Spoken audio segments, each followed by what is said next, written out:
2023 ಚುನಾವಣೆಯಲ್ಲಿ ಕಾಂಗ್ರೆಸ್ಸು, ಭಾರತೀಯ ಜನತಾ ಪಕ್ಷ, ಜನತಾದಳ ಪಕ್ಷೇತರ ಅಭ್ಯರ್ಥಿಗಳ ಕೆಲವರು ಅಭ್ಯರ್ಥಿಗಳು ಮತ್ತು ಕೆಲವರು ಚುನಾವಣೆ ಕೌಂಟಿಂಗ್ ಏಜೆಂಟ್ಗಳಿದ್ದರು. ಇವತ್ತು ಪಾರದರ್ಶಕವಾಗಿ ಎಣಿಕೆ ಆಗಿದೆ. ಅದರಲ್ಲಿ ವ್ಯಾಲಿಡ್ ಎಷ್ಟು ಓಟು, ಇನ್ವ್ಯಾಲಿಡ್ ಎಷ್ಟು ಅದನ್ನೆಲ್ಲ ಸಪ್ರೇಟ್ ಮಾಡಿ ಆಮೇಲೆ ಕ್ಯಾಂಡಿಡೇಟ್ ವಾರು ಆ ಒಂದು ಟ್ರೇಗೆ ಹಾಕಿ ಕೌಂಟ್ ಮಾಡಿ EVM ಮಿಷನ್ ಅದಕ್ಕೆ ಆ್ಯಡ್ ಮಾಡಿ ಘೋಷಣೆ ಮಾಡಿದ್ದಾರೆ. ನಾನು ಕಾಂಗ್ರೆಸ್ ಅಭ್ಯರ್ಥಿ TD ರಾಜೇಗೌಡ ಗೆದ್ದರು ಅಂತೇಳಿ. ಮತ್ತು ಪ್ರತಿಯೊಂದು ರೌಂಡಲ್ಲಿ ಎಲ್ಲ ಏಜೆಂಟ್ಗಳು ಸೈನ್ ಮಾಡಿದ್ದಾರೆ. ಪ್ರತಿಯೊಬ್ಬರಿಗೂ ಆ ಚೀಟಿಯನ್ನು ಎಲ್ರಿಗೂ ತೋರಿಸಿ ಕಾರ್ಡ್ ಹಾಗೆ ವ್ಯಾಲಿಡ್ ಯಾವುದು, ಇನ್ವ್ಯಾಲಿಡ್ ಯಾವುದು ಅಂಥೇಳಿ ಲಿಸ್ಟ್ ಮಾಡಿ ರಿಸಲ್ಟ್ ಅನೌನ್ಸ್ ಮಾಡಿದ್ದಾರೆ. ಅದಾದ ನಂತರ ಮಧ್ಯ ಅವರು ಎಲೆಕ್ಷನ್ ಪಿಟಿಷನ್ ಹಾಕ್ತಾರೆ. ಅವ್ರ ಕಡೆ ಏಜೆಂಟ್ಗಳು ಯಾರೂ ಅಬ್ಜೆಕ್ಷನ್ನು ಬರೆದಿಲ್ಲ, ಏನೂ ಮಾಡಿಲ್ಲ, ಟ್ಯಾಬ್ಯುಲೇಷನ್ ಎಲ್ಲ ಆಗಿದೆ. ಹಾಕಿದ ಮೇಲೆ ಮೊನ್ನೆ ಕೆಲವರು ನ್ಯಾಯಾಲಯಕ್ಕೆ ಹೋದರು, ಮರು ಎಣಿಕೆಗೆ ಅವಕಾಶ ಮಾಡಿಕೊಡ್ಬೇಕಿತ್ತು ಅಂತ ಕೇಳಿದರು. ನನ್ನ ಮೇಲೆ ನಾನು ಭಾಳಷ್ಟು ಸಲ ಹೇಳಿದ್ದೀನಿ, ಅನೇಕ ಆರೋಪಗಳನ್ನು ಮಾಡಿದ್ದರು ಆ ಒಂದು ಎಲೆಕ್ಷನ್ ಪಿಟಿಷನಲ್ಲಿ. ಆ ಆರೋಪಗಳು ಸಾಬೀತಾಗಲಿ, ಅದಕ್ಕೂ ಚುನಾವಣೆ ಮತ ಎಣಿಕೆ ಮರು ಎಣಿಕೆಗೂ ವ್ಯತ್ಯಾಸ ಇದೆ ಅನ್ನುವ ಒಂದು ಮನವಿ ಮೇರೆಗೆ ನಾವು ನ್ಯಾಯಾಲಯದಲ್ಲಿ ಫೈಟ್ ಮಾಡೋದು 3 ವರ್ಷಗಳ ಕಾಲ ಸುದೀರ್ಘವಾಗಿ ನಡೀತು. ಎಲ್ಲ ಆರೋಪಗಳನ್ನು ತಿರಸ್ಕಾರ ಮಾಡಿ ಮರು ಎಣಿಕೆಗೆ ಉಚ್ಚ ನ್ಯಾಯಾಲಯ ಆದೇಶ ಮಾಡಿದ್ರ ಮೇರೆಗೆ ನಾವು ಅದಕ್ಕೆ ಅವಕಾಶ ಮಾಡಿಕೊಟ್ವಿ. ನಮಗೆ ಕೋರ್ಟ್ ಏನು ಹೇಳಿದೆ ಅಂದರೆ, ಅವರು ಮೊದಲಿಂದಲೂ ಕೇಳಿದ್ದಷ್ಟೇ, 279 ವೋಟ್ಗಳು ಏನು ಇನ್ವ್ಯಾಲಿಡ್ ಆಗಿದೆ,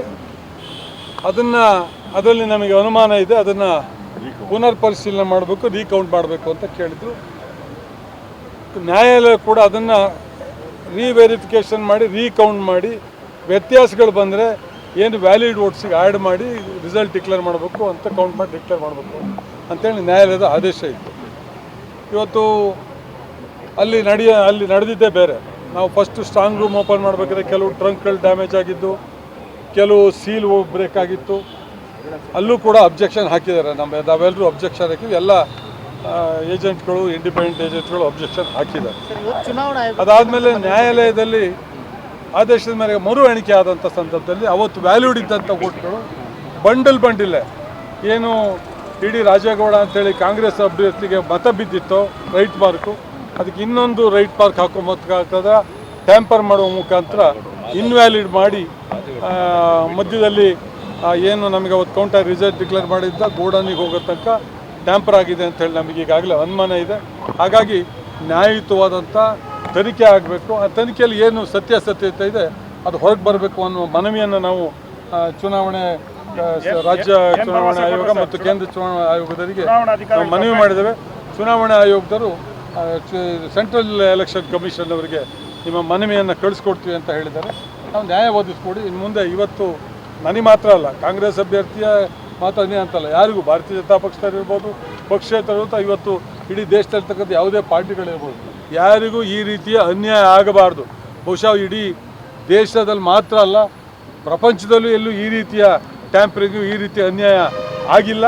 ಮುಂದೆ ಇದಕ್ಕೆ ಸರಿಯಾದ ಕಾನೂನಾತ್ಮಕ ಕ್ರಮ ತಪ್ಪಿತಸ್ಥರ ಮೇಲೆ ಯಾರ್ಯಾರೇ ತಪ್ಪು ಮಾಡಲಿ, ನಾನು ತಪ್ಪು ಮಾಡಿದ ಮೇಲೆ ನನ್ನ ಮೇಲೆ ಕಾನೂನಾತ್ಮಕ ಎಲೆಕ್ಷನ್ ಕಮಿಷನ್ ಮೇಲೆ ನಮಗೆ ನಂಬಿಕೆ ಇದೆ.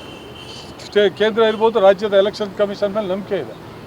ಇದಕ್ಕೆ ಸರಿಯಾದಂಥ ಒಂದು ಕಾನೂನು ಕ್ರಮ ಆಗದಲ್ಲೇ ಇದ್ದರೆ ಮುಂದೆ ಏನೂ ಆಗ್ಬೋದು ಈ ದೇಶದಲ್ಲಿ. ಈಗ ನಾವು ಹೈಕೋರ್ಟ್ ಆದೇಶದ ಮೇಲೆ ನಾವು ಅಪೀಲ್ ಹೋಗ್ಬೋಯ್ತು. ನಮಗೆ ಈ ಥರ ಆಗಿದೆ ಅಂತ ಗೊತ್ತಿಲ್ಲ. ನಮಗೆ ನಮ್ಮ ಮೇಲಿರೋ ಅಲಿಗೇಷನನ್ನು ಹೈಕೋರ್ಟಲ್ಲಿ ವಜಾ ಮಾಡಿದರು. ಕಂಪೌಂಡ್ ಮರು ಎಣಿಕೆಗೆ ಆದೇಶ ಮಾಡಿದ್ರು. ಮರು ಎಣಿಕೆ ಮೇಲೆ ನಮಗೆ ನಂಬಿಕೆ ಇತ್ತು, ಸಂಪೂರ್ಣ ವಿಶ್ವಾಸ ಇತ್ತು. ನಮ್ಮ ಏಜೆಂಟ್ಗಳ ಮೇಲೆ ಎಲ್ಲರೂ ನಾವು ಕನ್ಸಲ್ಟ್ ಮಾಡೋದು. ಯಾವುದೇ ರೀತಿ ಚುನಾವಣೆಯಲ್ಲಿ ವ್ಯತಿರಿಕ್ತ ಪರಿಣಾಮ ಬೀರೋದಿಲ್ಲ.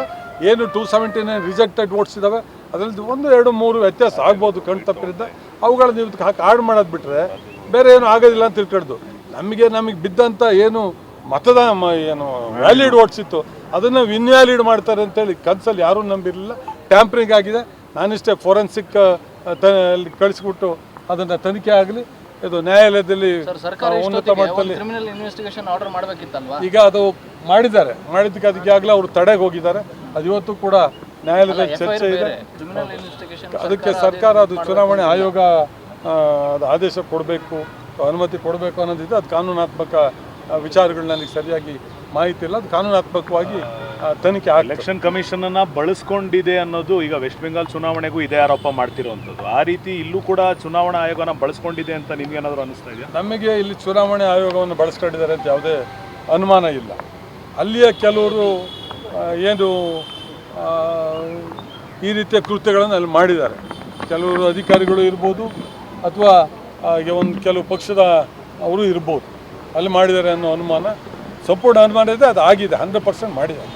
ಮಾಡಿರೋದ ಮೇಲೆ ನೋಡಿ ಕಾಣ್ತದೆ. ತನಿಖೆ ಅದೆಲ್ಲ ಸತ್ಯಾಸತ್ಯತೆ ಹೊರಗೆ ಬರ್ತದೆ. ಯಾರೇ ತಪ್ಪು ಮಾಡಲಿ, ನಾನು ಅದನ್ನೇ ಹೇಳೋದು, ಯಾರು ತಪ್ಪು ಮಾಡಿದ್ದಾರೆ ಅವ್ರಿಗೆ ಶಿಕ್ಷೆ ಆದರೆ ಇನ್ನು ಮುಂದೆ ಇಂಥವು ಆಗೋದಿಲ್ಲ. ಈಗ 211 ಮತಗಳು ಅಂತರದಲ್ಲಿ ಗೆದ್ದಿದ್ದನ್ನ ಈ ಥರ ಮಾಡಿದರೆ ಇನ್ನು ನಾಳೆ 1, 2, 3, 4 ಮತಗಳಲ್ಲಿ ಗೆದ್ದಂಥವ್ರು 201, 2, 3 ಮತಗಳು ಗೆದ್ದಂಥವ್ರ ಪರಿಸ್ಥಿತಿಯನ್ನು ಮರಿ ಎಣಿಕೆಯಲ್ಲಿ ಏನು ಅವ್ರು ಕೇಳಿದ್ರು ಇನ್ವ್ಯಾಲಿಡ್ ಪೋಸ್ಟಲ್ ಬ್ಯಾಟಲ್ಲಿ ಮತ್ತೆ ನನಗೆ 2 ಓಟ್ ಹೆಚ್ಚು ಬಂದಿದೆ ಅಲ್ಲೂ ಕೂಡ. ಹಾಗಾಗಿ ಇದು ತನಿಖೆ ಆಗಬೇಕು ಅನ್ನುವ ಒಂದು ಮನವಿಯನ್ನು ಮಾಧ್ಯಮಗಳ ಮುಖಾಂತರ ಚುನಾವಣೆ ಆಯೋಗಕ್ಕೂ ಮನವಿ ಮಾಡ್ತೇನೆ, ಸರ್ಕಾರಕ್ಕೂ ಮನವಿ ಮಾಡ್ತೇನೆ. ನ್ಯಾಯಾಲಯದಲ್ಲಿ ನಾವು ಇದನ್ನು ಮನವಿ ಕೂಡ ಮಾಡ್ತೇವೆ. ನ್ಯಾಯಾಲಯದಲ್ಲಿ ಗೌರವ ಇದೆ. ಚುನಾವಣೆ ಸೆಂಟ್ರಲ್ ಎಲೆಕ್ಷನ್ ಕಮಿಷನ್ ಮತ್ತು ಸ್ಟೇಟ್ ಎಲೆಕ್ಷನ್ ಕಮಿಷನ್ ಮೇಲೂ ನಂಬಿಕೆ ಇದೆ. ಹಾಗಾಗಿ ನಿಷ್ಪಕ್ಷವಾದಂಥ ತನಿಖೆ ಆಗಲಿ, ಯಾರು ತಪ್ಪು ಮಾಡಿದ್ದಾರೆ ತಪ್ಪಿತಸ್ಥರಿಗೆ ಪನಿಷ್ಮೆಂಟ್ ಆಗಬೇಕು ಅನ್ನುವ ಒಂದು ಕಳಕಳಿಯ ಮನವಿಯನ್ನು ನಾನು ಈ ಸಂದರ್ಭದಲ್ಲಿ ಮಾಡ್ಲಿಕ್ಕೆ ಬಯಸ್ತೇನೆ. ನಮ್ಮ ಕಾರ್ಯಕ್ರಮಗಳನ್ನ ನೀವು ನೋಡ್ತಾ ಇದ್ರೆ ನಮ್ಮ ಚಾನೆಲ್ ಅನ್ನ ಸಬ್ಸ್ಕ್ರೈಬ್ ಮಾಡಿ, ಪಕ್ಕದ ಬೆಲ್ ಐಕಾನ್ ಒತ್ತಿ ನಮ್ಮನ್ನ ಬೆಂಬಲಿಸಿ. ಹಾಗೆ ನಮ್ಮ ಕಾರ್ಯಕ್ರಮಗಳನ್ನ ಲೈಕ್ ಮಾಡಿ, ಕಮೆಂಟ್ ಮಾಡಿ, ಅದನ್ನ ಬೇರೆಯವರಿಗೂ ವಾಟ್ಸ್ಆಪ್ ಮೂಲಕ ಶೇರ್ ಮಾಡಿ. ನೀವು ಹೀಗೆ ಮಾಡಿದಾಗ ನಮ್ಮ ಚಾನೆಲ್ ಇನ್ನಷ್ಟು ಮತ್ತಷ್ಟು ಜನರಿಗೆ ತಲುಪಲು ನೀವು ನಮ್ಮೊಂದಿಗೆ ಸಹಕರಿಸಿದ ಹಾಗಾಗುತ್ತೆ. ಇದು ನೀವು ಯಾವುದೇ ಖರ್ಚಿಲ್ಲದೆ ಕೆಲವೇ ಸೆಕೆಂಡುಗಳಲ್ಲಿ ನೀಡಬಹುದಾದ ಸಹಕಾರ. ಧನ್ಯವಾದಗಳು.